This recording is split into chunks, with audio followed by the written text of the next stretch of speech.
Damn, son, where'd you find this?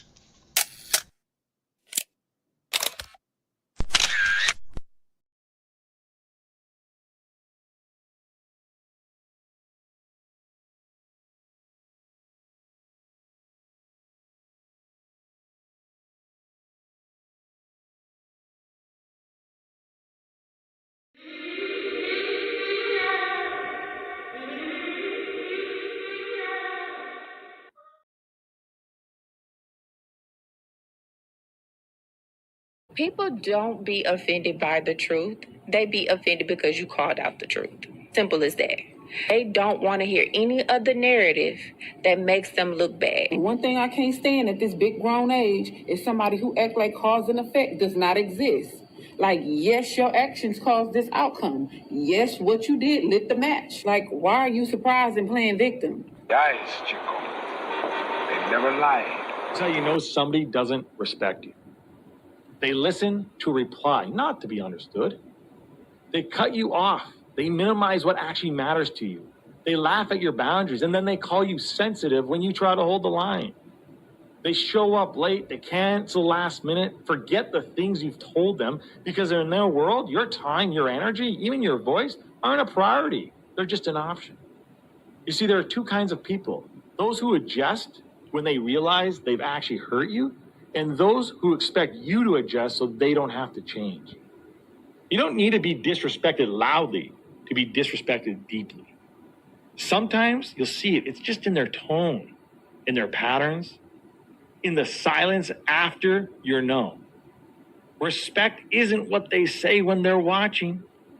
It's how they act when they think you'll tolerate it. By examining his own attitude towards the possibilities of peace, towards the Soviet Union, towards the course of the Cold War. Art muscle. It was a way of making me feel that they were a part of me. You see it on the bridge. Wait, how they get it?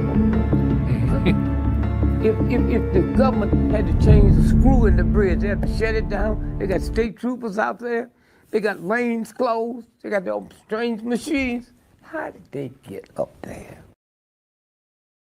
Yo, peace and blessings to the good people wherever you're watching from. I want to say thank you for being here. You're gonna have to pardon me for the title. I'm gonna fix the title afterwards. I got Sydney in here. I'm gonna bring her up shortly. Do me a solid, like, share, repost, let the people know we on. I hope that you're warm, you're comfortable, you got you something to snack on, something to sip on, and whatnot. Let's go ahead and get into the show. While I am in the background, I'm going to be bringing something up to the forefront. You'll see in a second. Do me a solid, make sure you give her a warm welcome. Sydney, what's going on? Hold on a minute. There he is. All right. Hello. What up? What up? Not much. Just coming in from Texas this time. A little bit different than my usual Southern California location. So I hope everyone is doing good, and I'm excited for the topic today. It'll be really interesting. I picked it specifically because we're getting into the Christmas holiday spending season. So I thought it would be the perfect topic for today. And for all of you watching right now, you get a sneak preview of what's coming next week. So we'll be talking about the history of Christmas next week. Yeah. How are you doing? I'm good. I'm good. Nice, warm. I got a roof over my head, clothes on my back. It feel like you ain't been here in weeks. I don't know why. It's really only been. Yeah, but Yeah, I'm good. Good to be back to do this again. Uh, what I'm gonna do right now, because my mind has been everywhere. I'm going to search for this, and in the meantime, I'm gonna turn the camera over to you. Okay. You're gonna see me pull up this video in just a couple of seconds, maybe a minute or so. So just bear with me, and I got you covered. All right. Awesome. So for today, I picked the topic of overconsumption. I thought this is a really important topic to touch on because it's a huge problem in society, especially with the higher higher economic um, class countries. This is a huge problem in America. It's a pretty significant problem in Europe and Australia, as well as other highly developed nations. Um, it's definitely a worldwide problem. This is not just an American thing. But America is kind of the poster child for this issue. So um, I thought it was really important to kind of touch on the damage that comes from overconsumption, not only to us but to the planet. This one will be slightly less scientific this time around, where I won't be talking exclusively about the impacts on the planet. I will be talking a lot more on the psychology of overconsumption, where it comes from, why we fall for it, how it's manifesting in society. But I will touch on some of the direct impacts on us and the planet. Um, so, so yeah.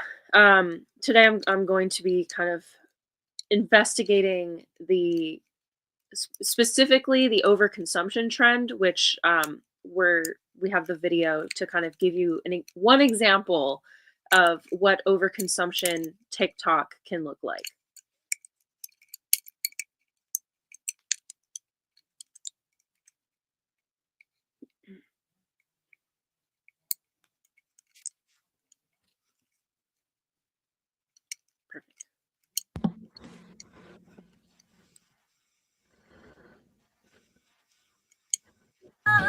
Perfect.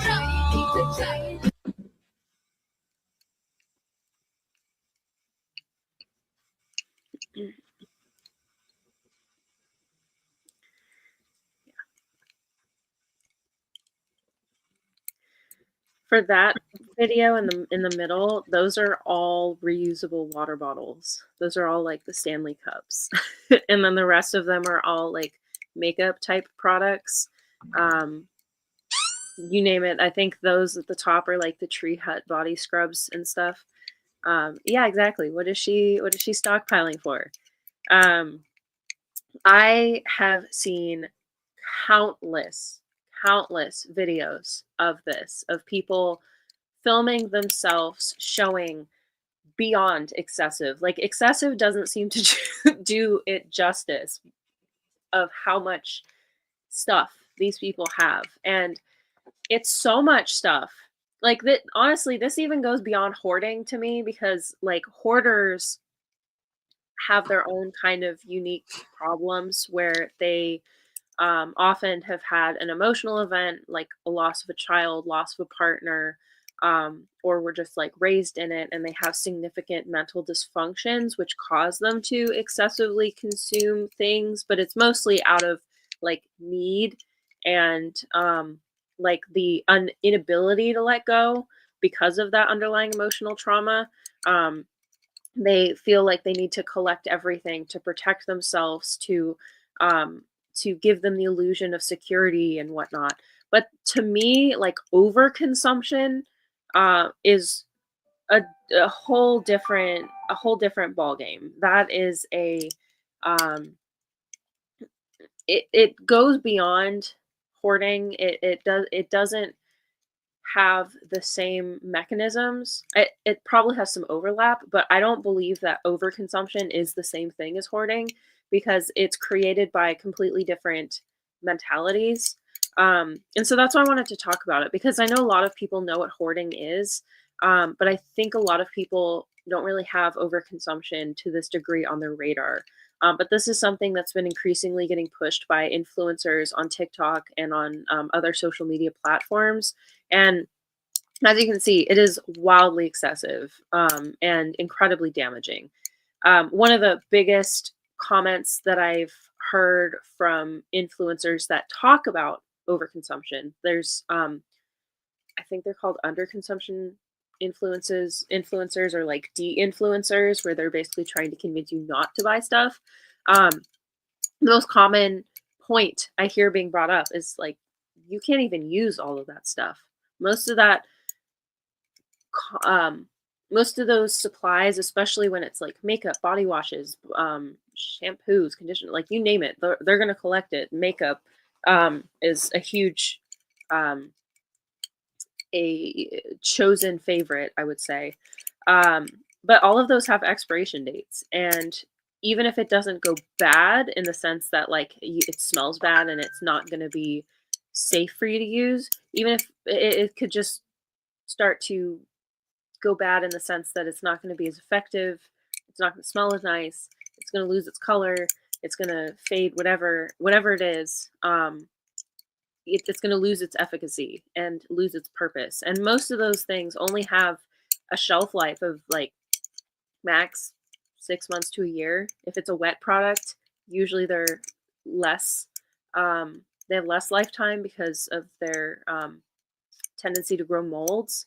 So your like liquid foundations, your body scrubs, your soaps, your like lipsticks, eyeliner, all that stuff, like usually those aren't going to last past a year, especially once you open it. Your harder, drier commodities like your palettes and like shadows and whatnot, those can last a little bit longer because they don't have the moisture in them, but still it's going to reduce the color is going to fade. It potentially could cause irritation with the breakdown of the materials in the makeup. And this is only makeup. There are, as you saw, like there's somebody collecting Stanley cups. I've seen people doing this with shoes. I've seen people doing it. I saw a woman do it with Crocs. Like, I always thought Crocs were just those, like, I have these for when I don't want to wear proper shoes. I don't know why you'd feel the need to have a whole wall dedicated to just Crocs. But this is what I've been seeing, is people having rooms that are specifically dedicated to a single type of object, whether it's Labubus or cups or shoes or purses. Purses is a big one.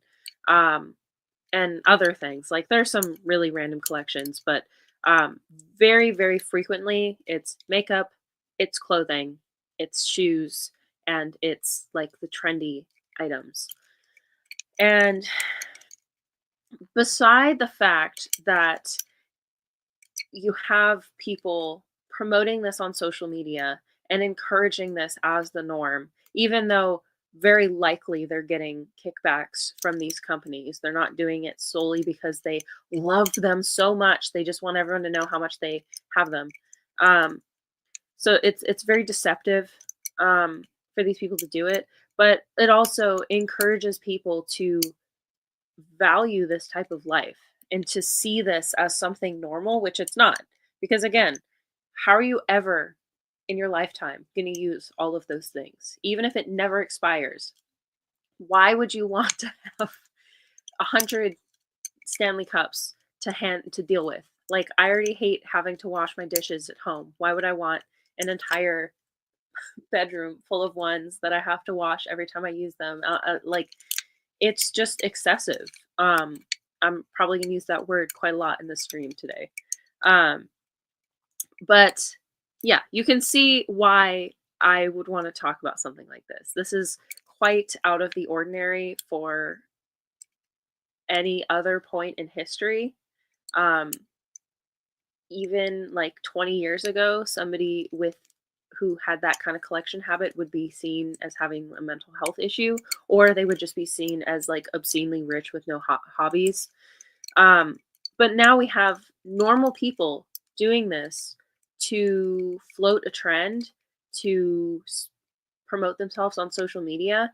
And I bet you most of these people aren't even using all of those products that they're showing. As I said, they're probably getting kickbacks from those companies, and they're getting paid for the views. They're getting paid for the rage bait, essentially. So they're, and also for people that don't know social media that well, a large proportion of what you put in your videos can be arranged to be a write-off. And so even if you spend all of that money, if you feature it in your videos, you can get write-offs for it. So you don't actually, like, you can get like tax breaks and whatnot, because they're business expenditures. So they're using social media to acquire obscene amounts of items that are not necessary. And not only is this a problem for the people that are participating in it, but it's going to be a problem for all of the people watching, because if you are following this with the expectation that, like, this is what I want from my life, like, I admire this, this is cool to me, you're going to be way more compelled to spend than the average individual. Because chances are, sure, during the trend, everyone was like, oh, I need a Stanley Cup because everyone's getting a Stanley Cup. But most people probably weren't, maybe they wanted a collection of them, like have their favorite colors, favorite patterns, or whatever. But I highly doubt every person that was interested in the Stanley Cup was like, I need a whole room of these. I need to dedicate an entire space in my house just for these Stanley Cups. But if you start seeing people online that are doing this, it's going to be more and more normalized. So people are going to be like, well, they do it too. So what's the problem with me doing it with these things? And as I said, it's not just trendy items. Like, I've seen people do it with squishmallows and stuff like that, which admittedly, I love stuffed animals. I have an issue with collecting stuffed animals because I just love animals in general and feeling like I'm surrounded by nature. And that's kind of how I compensate, is by having fake ones that I don't have to take care of. But it has problems. Once you have a certain amount of stuff in your house, once it starts to get in the way, take up your space, take up your money, it starts to cause psychological problems. And this is the type of behavior that's being normalized by people that are none the wiser. Most people don't have the background in psychology or the wherewithal to understand their spending habits enough to know when enough is enough. And so we're seeing more and more people fall victim to this type of influencing. And it, of course, it's not always going to go to that extreme where they're going to have that much stuff, but it's still the cumulative effect where even if you're not buying 50 of one item, you're still far more likely to see an influencer's collection be like, oh, I do want that, even if you never actually needed it in the first place. You might see them collecting something and talking and raving about how great something is. And you'll turn around and be like, oh, well, they thought it was great, so I need to get it for myself because it must be. Like, who would buy that much if it wasn't that great? And that's why a human psychology is a really important component when it comes to spending, because it's basically the root of the problem. And it's also what companies and influencers use to make sure that we continue being targets. It's why credit card debt has proliferated. It's why overconsumption has proliferated, because they take advantage of the human brain to adapt all of their advertisements to make it seem harmless and to make it so seamless in society that it doesn't seem like it's actually a problem. One of the big issues with influencers, and why they're so successful, is because to our brains it doesn't feel like an advertisement. When you're watching somebody living their life and just showing off, like, yeah, this is my perfectly organized, neat kitchen, I have all of these insert objects that help me And oh, they make my day. They make it so easy for me to organize myself. I have all of these things organized into these compartments and blah, blah, blah, blah, blah. And because I have all these products, my life is so seamless and organized and clean. And you can too if you buy these products. And to us, it comes off as they're trying to help me. They're trying to give me the life that I dream of. And psychologically, we do want that clean and distinct, organized, like basically we want to live problem free. I mean, we've all seen Lion King. Everybody wants that life that's just problem free, and you don't have to worry about anything. Things get done for you. That's the allure of like robots doing everything for you, because oh, I can just sit back and everything gets done for me. I never have to do my laundry and dishes and whatever. And so they're selling you this life. They're making it seem like all you have to do is buy these products and then you won't deal with X problem again, which is not true. But because of the way that they frame it, it's not like those infomercials in the 90s where you turn on the TV at 6 in the morning and they'd be like, for a whole hour, they'd be like, yeah, look at this great thing that you can buy here for only $9.99 in 3 installments. And it does this, this, and this. And they're showing like all these people like, yeah, I put it in my kitchen and now like all my Tupperware doesn't fly out of my cabinets every day, every time I open the door. And they're always like these outrageous, like selling point videos. And it was very clear that it was marketing. Like everyone can, I guarantee everyone can picture at least one of those advertisements in their head, those infomercials. But you knew that you were being sold something. But today, with the way that they've incorporated just average influencers, it doesn't feel like advertising anymore. Like you could literally just watch a video, a normal video, not even talking about the products, but they're sitting there in their video like, yeah, so about my pet dog that I adopted, like my dog is a wonderful animal. And like the whole time you're still being sold to, even though it has nothing to do with the products that they're selling you.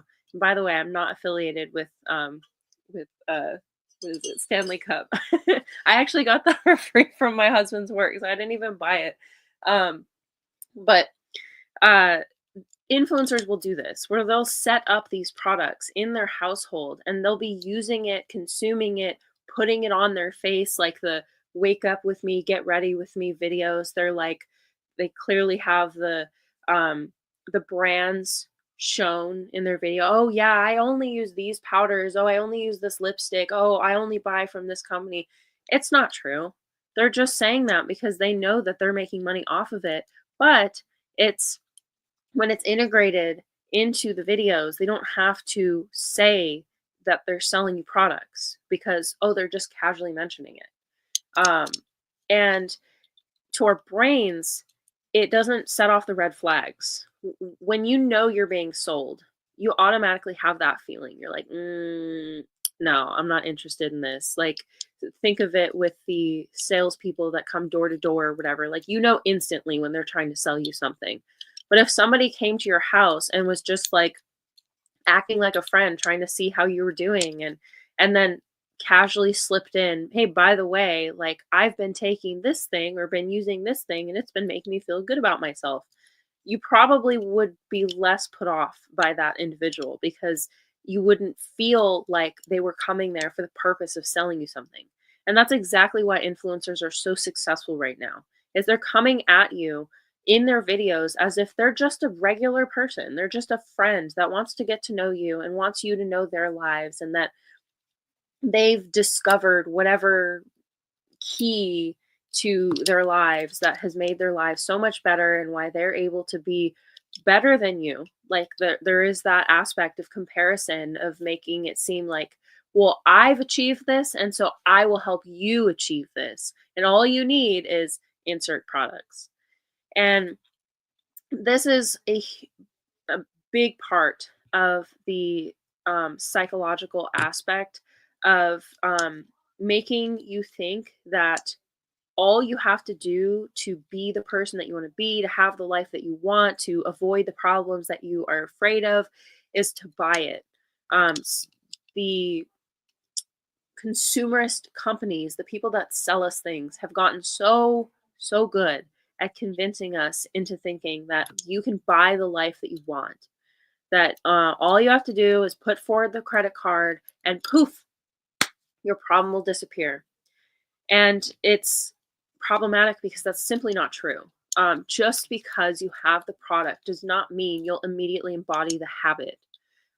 That's one of the things that people miss is just because you buy the journal doesn't mean you're going to start writing every day. Just because you buy a water bottle that's super cute and fancy and has a timer on it and will signal your phone when you're thirsty or when it thinks you're thirsty, and you have a magic straw that tells you how much water you're drinking every day, that doesn't mean that you're going to be better at keeping yourself hydrated. Just because you buy a food scale doesn't mean you're going to start magically eating healthy.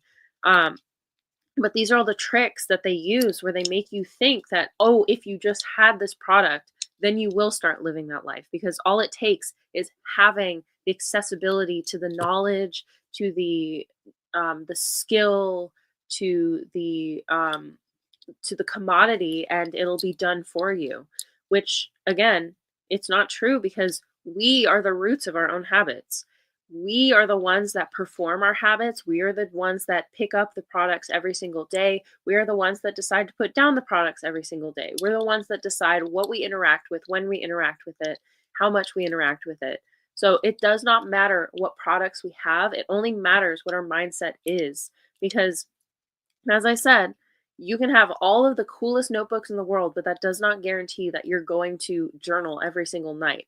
What matters is whether you have the wherewithal to, at the end of the day or at the beginning of the day or whenever you want to do it, you tell yourself, all right, this is the time right now that I've set aside to write. And so I'm going to go and write. I'm not going to let myself be distracted. I'm not going to give away my time to something else. I'm going to give myself time to do that. But we have done so much outsourcing our thinking, outsourcing our behavior, our habit formation to things, to programs, to apps, to our phones, to our friends, to other people, that we've lost the sense of our own autonomy. We've forgotten that we are responsible for our actions. It doesn't matter how you set up your house. It doesn't matter how you set up your car. It doesn't matter what types of products you have. Those are never going to change your behavior. It's only you and your intentions that are going to change your behavior. They're just tricking us into thinking that buying these things will make that behavior happen. And to kind of add on to that, which slightly different but very similar arena, is also we think that having more things will make us happier. That it's kind of a balanced equation where more stuff, more happiness. But that obviously is not how it works either. And honestly, in most cases, it's quite the opposite, where people tend to be happier when they have less to worry about, less to do, less to organize, less to manage. It's quite stressful, especially in the type of world that we live in today, where people are struggling to make ends meet. They're struggling with their jobs, their kids, their schools, their families. Like, they have to deal with all sorts of other stuff. We're convinced we need like 500 friends. We're convinced that we need to watch all these things and stay up to date with all of these like topics and tasks and whatnot. That it overloads our brains, and it's incredibly stressful for a brain to have an endless to-do list in our head all of the time. This goes back to forever. Just like Chef said, there's a long history to this. There's a long history to consumerism. There's a long history to the psychology of accumulation. Ages and ages and ages ago, when we were still living off the land and literally having to hunt for ourselves, the to-do list in our mind was for survival. It was like, build a fire, fix the arrows that you're going to be using, or like make the arrows that you're going to be using to hunt your animals, skin the animals, like prep the meat, stuff like that. And most of that stuff was like pseudo instant. Like, it wasn't going to take you months and months and months to do. But if it did, it could be easily broken down into much smaller fragments Like if you were building a building back then, like you'd have to work on the foundation first. That you'd plot out what you wanted to do, and then you make the walls, then you do the inside and stuff. But now with instant gratification, we kind of expect that every single thing has to be done all at once. But then we're also making to-do lists that are miles and miles long and are also filled with a obscene amount of inconsequential tasks. Because now not only do we have to manage ourselves and the stuff that we need to do for ourselves, but then we have to do all the stuff for the stuff that we're using for ourselves. So now you're not just taking care of your body, but you're also taking care of the food that goes in your body, the food that you cook the objects that you cook your food on for your body, the containers that you're storing the food in for your body. You have to maintain the bags that you use to take to the store to get the food for your body, and then you have to maintain the car which you need to get the food for your body. And like that's just one example. Like there's like if I quit doing makeup when I was in high school or no, college because the idea of just the maintenance and all the products and stuff overwhelmed my brain. I literally it felt so suffocatingly um overwhelming, for lack of a better term, that I just completely quit because I was like, so if I'm gonna get this perfect face, I need a powder and then powders for here and then powders for here and then color for here and then color for here and then this and then you have to do all different maintenance and then you have to like pay attention to the brands and again, just one example of how much you have to do for one small fragment of your day. Like people, I don't know how long people spend doing their makeup, but like maybe less than an hour if I had to guess. In 1 hour you're using 10 products, sometimes more. I've seen people have skincare routines that are like 13 to 20 steps, which is crazy. I'm like there were some of these videos that I was watching them do their skincare routine and over the course of the video you could see their face get redder and redder as they're putting all of these products on and washing it off, putting more on and washing it off. But we're dedicating hundreds of items to just tiny fractions of our day. And all of that management in our heads is going to do a number on our ability to focus, on our ability to task manage, to complete anything. That's why ADHD people struggle so significantly with finishing things because they have what's called executive management issues, like task management, where it's hard for them to identify the steps of a project and then it is hard for them to initiate the steps and follow through with the steps. And so finishing projects, especially things that are very large, are very intimidating because it like overwhelms the brain and they can't focus long enough to get all of these things done. And we're kind of experiencing that on a mass scale now. There's so much stuff we have to worry about in our lives that we can't. Our brains are completely overloaded. And I would not be surprised. There's some preliminary research, but I would not be surprised if there's a direct link between all of the emotional turmoil people are in today and the amount of stuff that we have. I would really guess that it was a direct link because if you can even if you know of people from history, 1900s and even like 1950s, basically before consumerism really took off, there were hundreds of amazing famous writers that really went into depth about the importance of being able to be alone, being able to be in peace. I think it was Walden, Ralph Emerson. I always mix up if Walden and Ralph Waldo Emerson are the same person. But I know one of them wrote a book where he like went into the woods just to be alone, be completely by himself. And he wrote about the benefits of just complete simplicity. And there's amazing psychologists, philosophers, writers, artists, all of whom have expressed the importance of simplicity, of aloneness, of quietness, silence. And most people don't have access to that nowadays. We have videos going on in the background constantly, music going on in the background constantly. We're talking on the phone, we're texting 10 people at once. We're trying to keep up with like 50 different celebrities that we don't actually care about, what we're convinced that we care about because everyone else cares about them. As I said, we're buying countless products that we will never ever finish. We don't actually like, but somebody liked it, so we just had to have it too.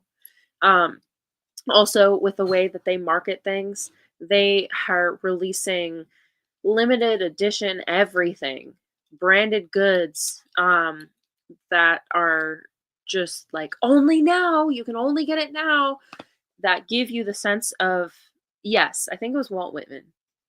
You're right. That it gives the impression of urgency. Like, if you don't buy it now, you'll never be able to get it again. But why? Like, if you look at the cost of what it took to make these sneakers that are $10,000 or more, like some of these high fashion sneakers or heels or purses, like I think it was either Coach or Louis Vuitton, they were exposed that I think it's like $42 to make a Louis Vuitton purse, even though they're charging thousands of dollars for these purses. And they create the sense of limited amounts through really nefarious practices, actually. Coach and Versace, I think Louis Vuitton's another. There's a bunch of brand name places that literally slash their products that are not sold to throw away because they don't want people to be able to pull them out of the garbage and resell. So they'll purposely destroy the products that are not sold and that are out of season, because then it creates the sense of scarcity, like that. Oh, there's fewer of these products, so they're worth more, even though they're all garbage. they're all made very poorly, and it's not like it used to be, where maybe back in like the 20s, 30s, 40s, when products were made from those companies, they put exceptional care into making them. They're hand stitched. They used authentic materials compared to the like cheap products that were available at the time. But now with mass manufacturing today, most of these products are all the same. Like the quality that you'll get in a $20 bag is probably going to be equivalent to the quality of a bag that you'll get in something that's like $20,000.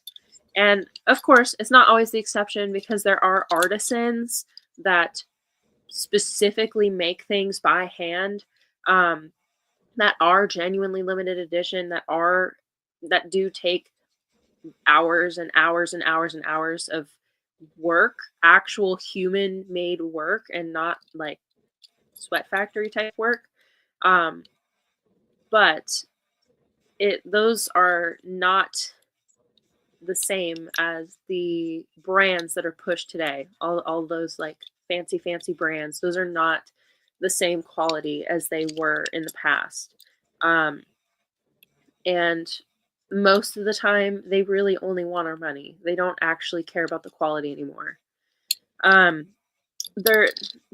There's a psychological mechanism behind this as well, the scarcity mindset, and they're taking full advantage of that.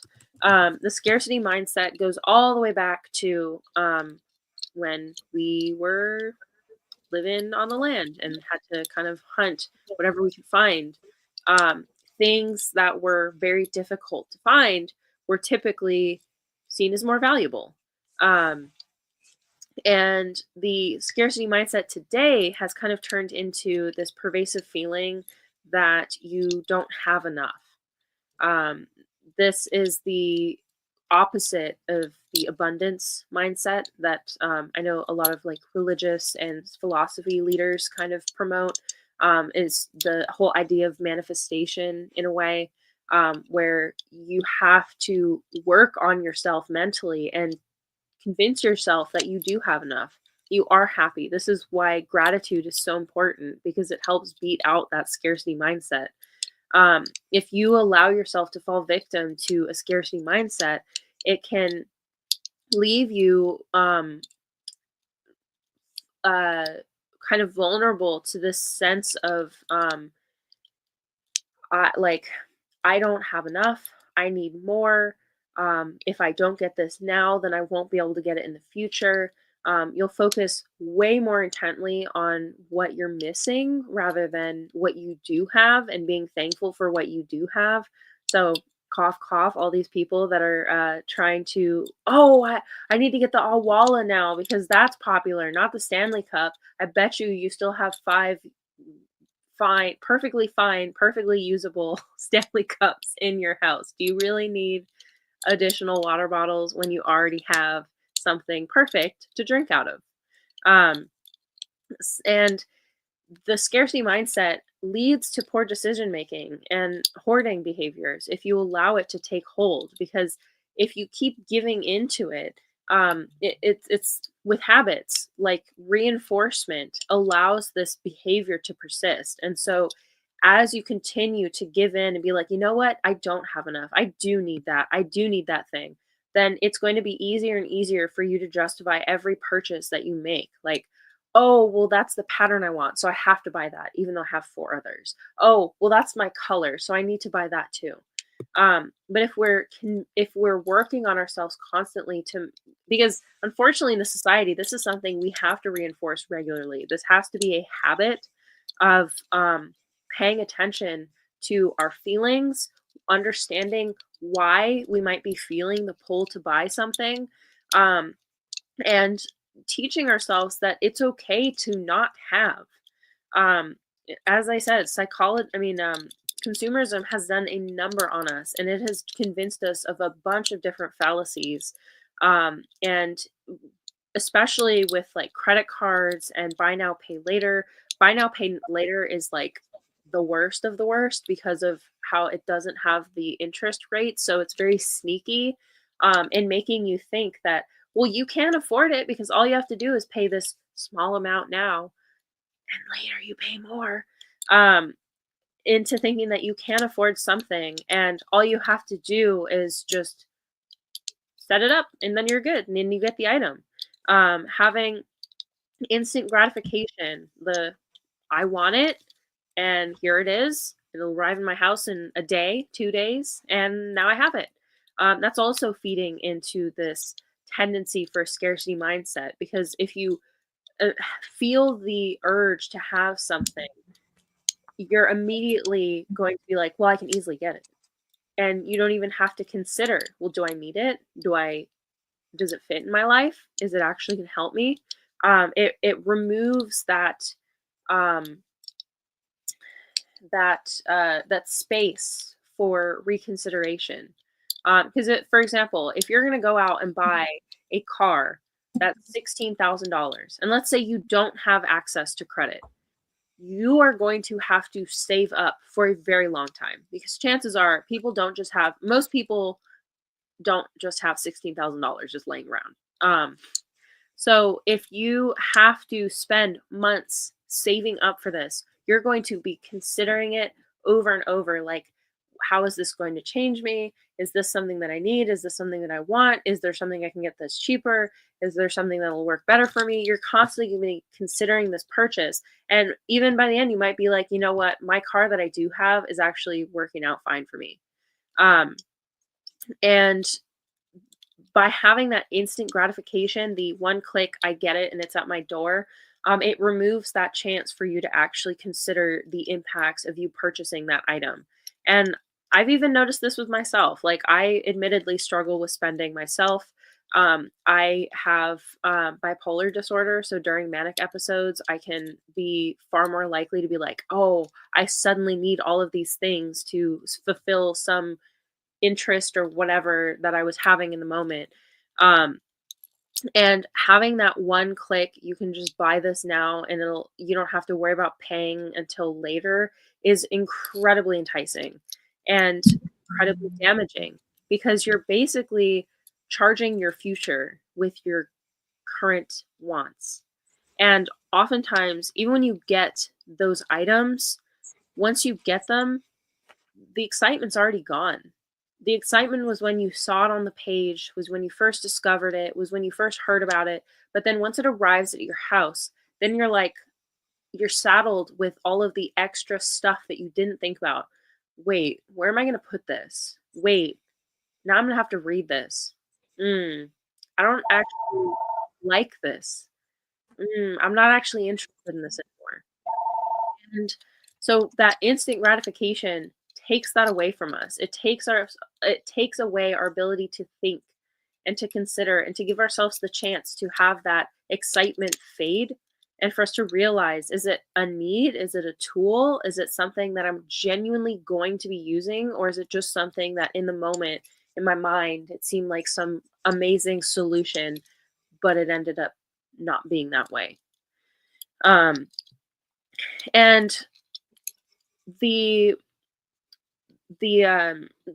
buy now pay later is especially nefarious because it breaks down extremely big purchases into really tiny bite-sized pieces. And so you can buy something that's $1,000 or more, and you only have to pay $20 a month for 24 months. And you're like, oh, that's not bad. I only have to pay $20 a month for this. And you don't really consider that that's $24 a month for 2 years. And you're not going to be able to use those $24 or whatever, however much it was, every single month now. So now you might be $20 short on a bill. Now you might not be able to afford something that you actually wanted to do because you have to spend that money. Or there's also those other people that just don't even care and just continue to accumulate and choose voluntarily not to pay it off, which is going to do massive damage to your financial history, your like credit score. Right now, buy now, pay later does not actually affect your credit score, but it's still going to show up in your history, and banks and other like lending agencies and stuff like that for stuff that you do need, aka buying a car, buying a house, buying a school degree if you are going through that. It's still going to affect your future. And again, as I said, you're robbing your future. Like, that could have been savings. You could have, instead of buying the thing, you could have decided to put $20 away a month. And by the end of those 24 months, you'll have, was it like, I can't do math in my head, 48, some, let me do math. You'll have money. You'll have a lot more money in savings that you would not have had if you did not spend that on that purchase. So yeah, these companies, not only the companies that create the products, but also the companies that enable you to have access to those products through credit, through buy now, pay later, through other various techniques that they have. They are making money off of you because they're basically counting on you to not have enough money to cover those costs. Because again, yeah, $20 a month doesn't sound too bad, but now you make 8 of those purchases. And so now you're spending $400 a month every month because you decided to buy 8 things at an expensive rate. So now imagine having to pay $400 a month every single month for 2 years just because you had to go to that concert, you had to go to Disneyland, you had to buy those shoes, those purses, those whatevers. Like, real story for me, my last major manic episode, I spent somewhere around $3,000 to $4,000 in a week just on books, on clothing, on shoes, pillows, random stuff just because my mind was going so fast that I'm like, oh, these things will fix these problems. And most of these things I don't use anymore. Like some of them I do, but there's a lot of them that I'm like, I don't touch these. I don't actually like them in the way I thought I did. Um, and there's a lot of it now that I'm trying to give away. It was a loss. I didn't gain anything from having those items. And now I'm at the point where I'm now back in my I need to minimize my life because I'm stressed out. There's too much stuff in my house. It's too much for me to manage. With kids, like collecting toys is easy. As a woman, collecting clothes and shoes is easy. As somebody that likes food, like collecting dishes and stuff. Like I love animals, so anything with animal print. It's so easy to fill up your life with a bunch of stuff that you don't actually need, convincing yourself that those things are going to make you happy. And they don't. They really don't. And it took me, I think, I am lucky. I had family that was able to help me, but it took me probably 6 to 8 months to pay off that $3,000. And that was still like, I think I just finally paid off the last purchases like this recent month. So yeah, it can stick with you for a very long time. And I'm not even kidding. There are people that are hundreds of thousands of dollars into credit card debt.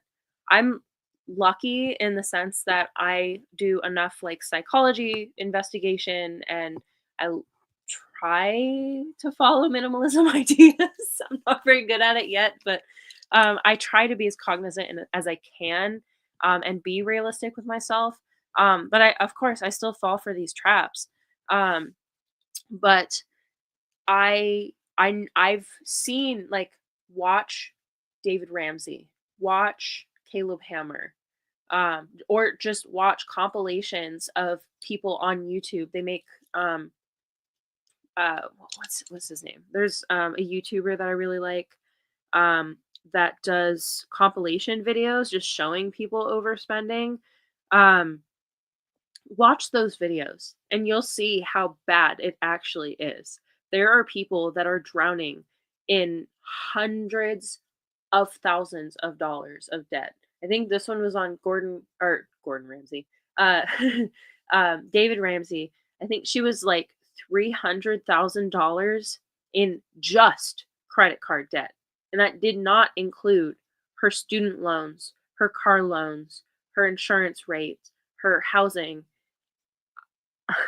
I was panicked when my debt was over $5,000. I don't know how you can rationalize your way into still buying things when you're $300,000 in credit card debt. She was paying, I think, like $4,000 a month in just paying back that. And it was all minimum payments too. Like that's the other part where I was saying credit card companies almost bank on, or not almost, they literally do bank on you not paying back the full amount. If you ever try and pay just the minimum payment, watch how fast that balance rises. There was a woman that this was for school loans, not for credit card debt, but she had paid off I think it was like $76,000 of her like $90,000 student loan debt. Tell me how this math works out. So she had already spent $76,000 on a $90,000-ish dollar debt. She owed $107,000. So she owed more than she started with, even though she basically had paid off more than 3/4 of what she owed. That is what they do to you. That is what credit cards want from you. The majority of money that credit cards make off of you is from interest. And that is why they want you to make hundreds of small purchases that you're not paying attention to. That way you can spend $400, $500 in minimum payments every month, but you make no progress in the amount of debt that you actually have. And I think that's kind of what I credit me not ending up in the hole is I will never pay the minimum payment. As soon as I have money, access to a little bit excess money, I will automatically put that towards credit cards because and I don't even have that many. I just have like I had 3, but I closed 2 of them because I was like, I'm not collecting this anymore. But having a lot of different credit cards, having a lot of different credit lines is a killer because it's going to make you think that you don't owe as much as you actually do. And again, that's what these companies bank on is they want you to forget and start accruing interest because that's where they make their money from. And that interest accumulates fast. I think I missed one payment on a credit card and it added like $76 to my balance, even though my minimum payment was like $20. So that is one of the ways that they get you. And then, as I said, the companies themselves, the ones that are selling you these things, want you to use the pay now, buy now, pay later, because first of all, they don't care about your debt. They just want you to take the products out the door. They just want you to have those items. And because of the way branding works today and the way we are all on social media, they know that, well, if you have it, you're going to tell your friends about it. And if your friends have it, if you have it, then your friends are going to start having it because people talk, people love to share things that they care about, and also just walking around, like you're going to have the logos on your shirt, letting them know like what this is. And, then as I said, like the influencers, they're wearing it on their face. They're putting it in their videos. They're sharing, oh, this company, I got this and this and this and this and whatnot. So they're relying on us to advertise for them now. And that is why this is such a hidden problem and an underestimated problem because we don't see it. It's literally integrated into our daily lives so seamlessly that we don't even notice that we are the product. We are the ones that are doing the advertising for them, and we are the ones that are being advertised at every single moment. I'm like, I still remember. I was very little, but I still remember the first time they started putting ads in the beginning of movie theaters, or when they started putting. I still remember when YouTube didn't have ads. I also still remember when TV like had unskippable ads and they were just so obnoxious. You're like, oh, another advertisement? Like they were the bane of our existence. But now they're everywhere. No matter where you go. They're even trying to make, I think it's in Chicago, New York, or LA, one of the two, or one of the three. They've now invented these flying billboards that are going to be like hovering over the freeway and moving where the traffic is so they can make sure that people have enough viewings of these advertisements. Like we're getting to the point where, come on, they're putting advertisements on our fridges where if you have the fridge TV, which I think is absolutely ridiculous, you have to pay extra every month if you want to not get ads on your fridge. Like, can we get it together? What is happening here? I hate this. It's so dystopian thinking that everywhere we look now, we're just going to have advertisements everywhere. Like, can you imagine having advertisements on your pillow and on your ceiling and like in your mirror? They've done that in some places where in like public restrooms and stuff, they have it's like a digital mirror, whatever, and it shows like a faint ad in the mirror as you're looking into the mirror in the bathroom. I'm like, it's crazy. It's really crazy to me. Like, as somebody that gets overstimulated, the thought of having advertisements everywhere and being sold at every step of every point of your day is just sickening to me, like bizarre and just good grief. Um, Also, I just thought of it. I was gonna mention it earlier when I was talking about like brand and limited edition stuff. Um, I just heard about this um like a week ago, not even. And I've just been telling everybody because I cannot believe how ridiculous it is.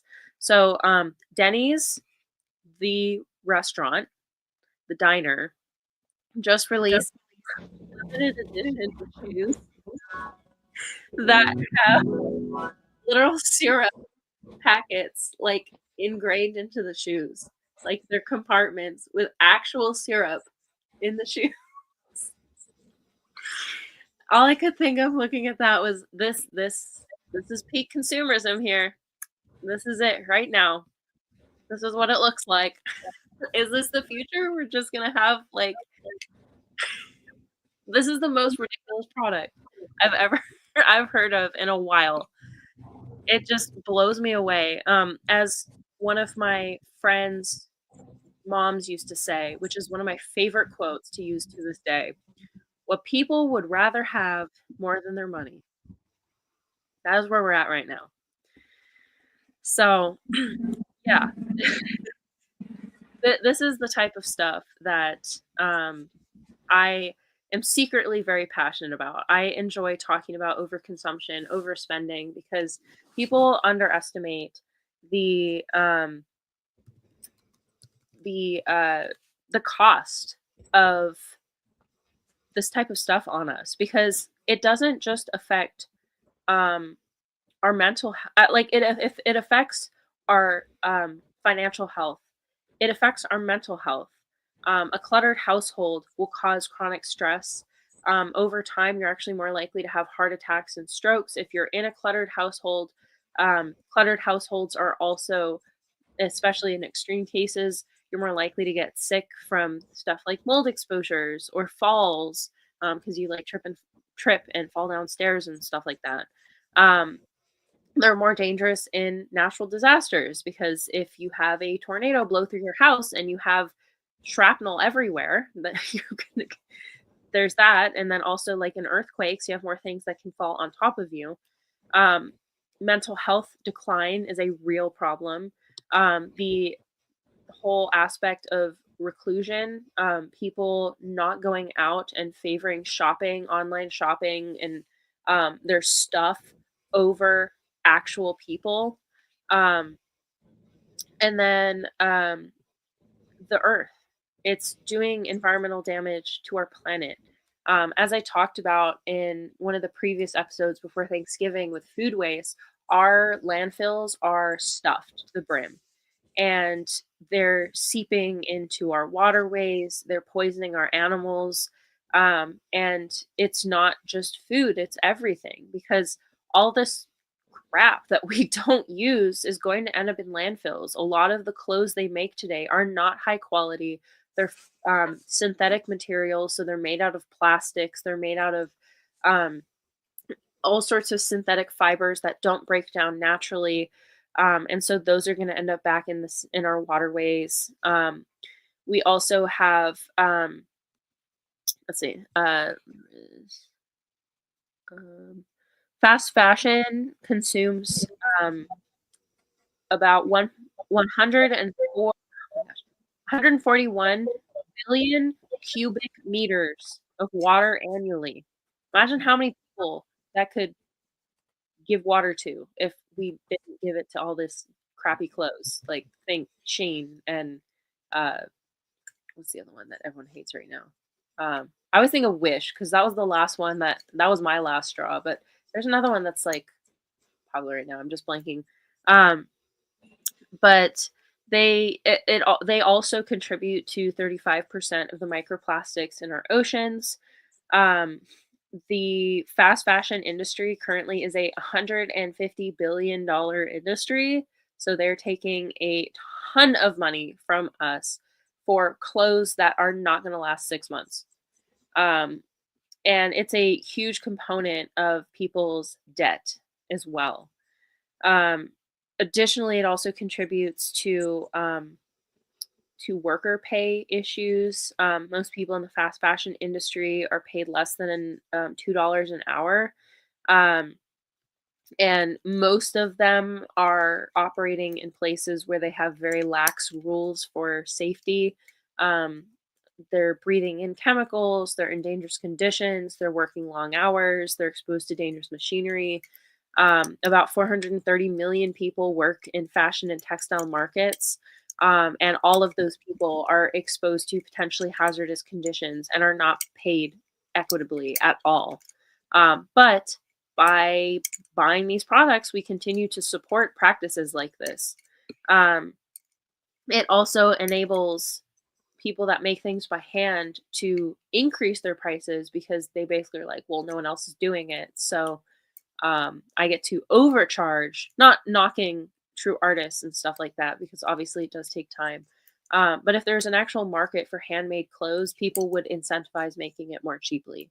But instead, we incentivize having machines do it cheaply. And so then we get some of the most egregious garbage that you could possibly get. And I mean, I'm sure we've all had our experiences with how terribly cheap and poor quality these clothes are.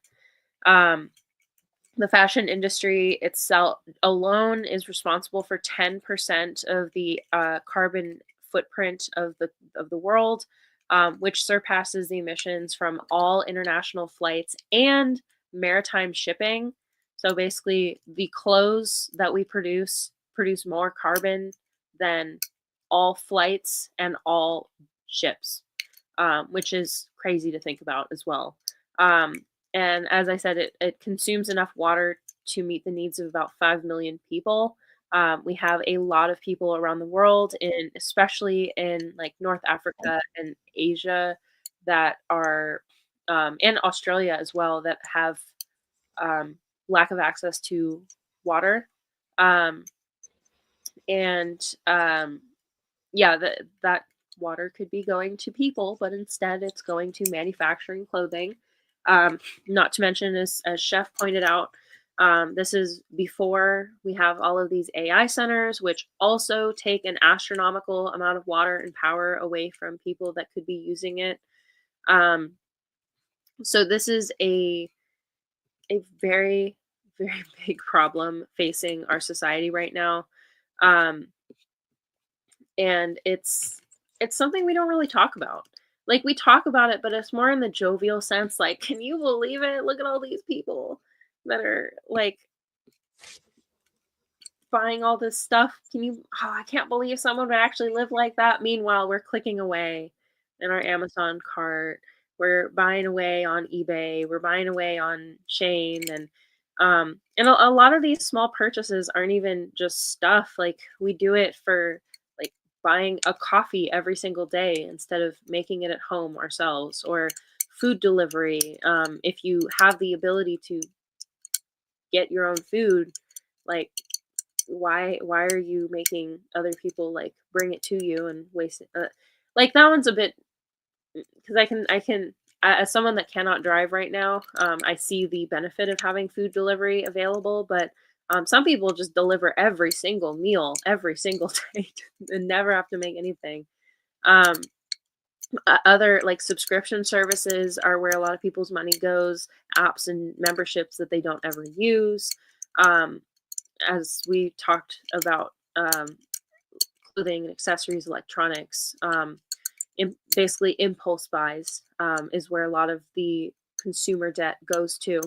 Another huge consumer debt facet is upgrading phones, gadgets, and getting the new phone every single year, even though they're basically always the same. And then also, as I brought up, designer brands, expensive cars, luxury travel, and containers. Containers are a huge, huge industry. I could make my own video, its own separate video on just the problems of container purchases, because that is another really excessive market right now, and it's one of the manifestations of that. All you need is this, and it'll fix everything. Which, hint, it doesn't. Having the right container does not fix everything in your life. But we overspend in so many different areas, and it's so hard to keep track of. So some of the things that that I suggest for people is one, um, cutting down the amount of credit cards you have. And if possible, I would just cut out credit card use completely, especially if you have issues with malignant spending where you have an issue controlling it, at least for the time being, not having access to something like that. I've heard of people going as far as like to freeze their credit card into an ice cube, but that doesn't exactly help nowadays when they like save your information everywhere. Um, but to not have access to these sources of debt formation is incredibly beneficial because it basically removes that first line of temptation, and prevents it from being an ease to just click away and get whatever you want. Um, Also, learning to treat yourself with things that are fruitful. So one of the things that I've done a trade-off, so whenever I feel the need to spend money, I'll buy investments instead. I'll buy some stocks. I'll buy, obviously research them first. Don't just buy random stocks, but like, buying, as I said, investments. I'll also buy like small amounts of like silver, gold type commodities, and just finding different ways to pay for your future instead of spending the money from your future. Because there's a definite difference. Buying things that will help you in the long run is not the same as buying something that takes away from your resource in the future. Um, and these things are don't be tricked into thinking, oh, like I can just mass buy uh like food and stuff, because obviously a lot of these things expire. So you don't want to just like buy whatever saying it's for the future. Like make sure that it'll actually be valuable into the future, because a lot of people will do that with shoes or jewelry or whatever, where they're like, I'm buying it now because in the future it'll be worth this much. And that type of speculative buying is dangerous because you don't know if it'll actually have that value. But things that have real value, and hold value, like precious metals and sometimes like precious gemstones and stuff like that. Like if you buy jewelry that's like real rubies, emeralds, diamonds, stuff like that, those can also hold their value. Um, but try not to buy things that are just like, well, it's a trendy item now. Like imagine if somebody's like, I'm gonna put my savings into Labubus, and then in the future the Labubus will be worth more. I promise. Goodwill is already throwing away Labubus because they get too many. So yeah, get things of value for yourself. And when I say value, I mean actual tangible value that can be resold for a higher price in the future, that do not include trendy items, because those are not valuable, I promise. And then also, instead of spending, put that money that you want to spend into savings, because then that'll be an investment for your future again. Even if it's a tiny amount, it doesn't even have to be like $500, like $5, $20. You're paying for yourself into your future. And that accumulates. Like if you can even set like a tiny amount at regular intervals, that will still go incredibly far. Like imagine if you set away automatically, didn't pay attention to it, forgot about it, even $5 a month. By the end of the year, you'd have, again, I'm not good with math, but $60. By the next year, you'd have $120. If you kept forgetting about it, you could have like $500 in a couple years and not even remember that you did it. Treat to yourself. And don't just blow that away as soon as you see that amount of money. I know that's tempting because they're like, oh, snap, I have $500 in savings. I can use that to buy something now. It's savings for a reason. Use it for emergencies only. I know it's tempting, but yeah, putting away little bits at a time can be very beneficial, and it can take away that sting of like, I need to purchase something. Give yourself that, purchase something, but for your future, for yourself, and not for some stupid company that just wants to take advantage of you because they have to invent some new product every week and want you to buy it and have it. So yeah, it is very important to be conscious of yourself, your habits, understand what your triggers are, be cognizant of the feelings that you're getting. One of the biggest, most important steps to making financial changes in your life, especially when it comes to tackling spending problems, is knowing your behavior, understanding where these tendencies are coming from, what triggers you to spend, what emotions underlie your need for these purchases. Is it the need to fit in? Is it the need to follow a trend? Is it the sense of like, oh, I need that right now? Everyone's going to have their different reason, but it's important to know what yours are. Everyone's different, but knowing your specific reason is going to be key in understanding how to stop yourself in the future, because then you can pick up on the signs before they happen. In the same way that understanding the signs of a heart attack or a stroke can keep you from having severe impacts in the future, because you'll be able to be like, oh, my cheek is drooping, or oh, I'm losing sensation in my right side of my arm. I should go to the hospital. You can stop yourself before you get to the point that you do significant damage to yourself. So if you notice yourself, hey, it's weird, I've been spending more money lately, I've been feeling needy lately, I've been feeling XYZ, which has resulted in me buying these small things, it might prevent you from going out and buying something that's like $600 and you'll regret. So yeah, be cognizant of yourself, and be honest with yourself. And lastly, be yourself, because a lot of these purchases are so you can be somebody that you're not.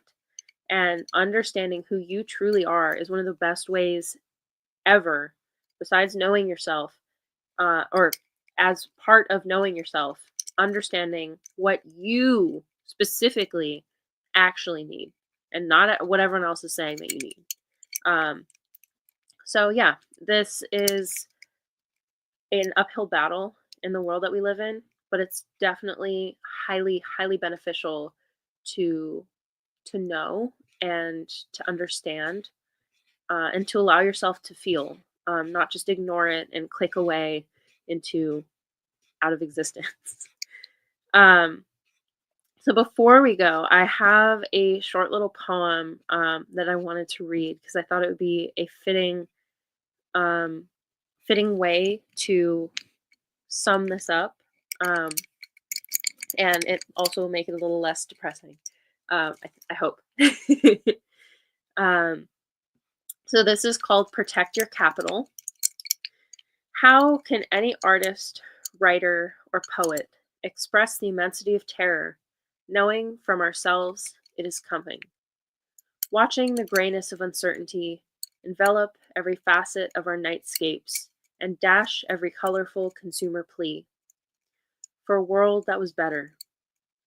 But now we watch the masses march, all but in the right direction, led by the expensive manipulations set forth by an intelligent lot, taking the world like a henhouse for a fox. How can you shout to this void, long enough to elicit just one look, when no one trusts what's in the books, when the rich can change the tide of a decade, when one person can change all of a century, using merely hours of their lives, of billions of hours? We keep sitting, staring at their parasitic Rolodex, where 1,000 online friends are found, to dish out online things and trends. How foolishly we waste money, time, mental health, actual wealth, instead dedicating dying brain cells to thousands of imaginary personas online, feeding all manner of personal hell. We trust our existence to strangers in blank rooms, to strangers with blank faces. To them, you're a number. From every clique, they're elected. But you remain marooned, rejected, consumed, on a ledge with no ladder, poisoned by a digital adder, floating in a world where the lives of the bitters are all that will matter. We pay them with dollars and time. We pay them with our life-saving rhymes, purging our pockets, cashing each of our finite chips just for a stake in the games of the rich. And now we look at our shriveled palms. Did we get our wish? Did we get the things checked off our lists?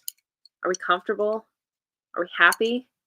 Pay attention, because they are. Gradually, they buy our land, steal our food, and send us spam. You are the product. You are the keep. They even infiltrated sleep. No privacy. Your life's on file. They've had our socials for a while. And as they sit tight and watch us fight, they know full well of their might, using monopoly, lawfully, awfully, with your buck, unstoppable. Choose wisely. By examining his own attitude towards the possibilities of peace, towards the Soviet Union, towards the course of the Cold War. Heart muscle. It was a way of making me feel that they were a part of me. You see it on the bridge. Wait, how they get it? If the government had to change the screw in the bridge, they had to shut it down. They got state troopers out there. They got lanes closed. They got their own strange machines. How did they get up there?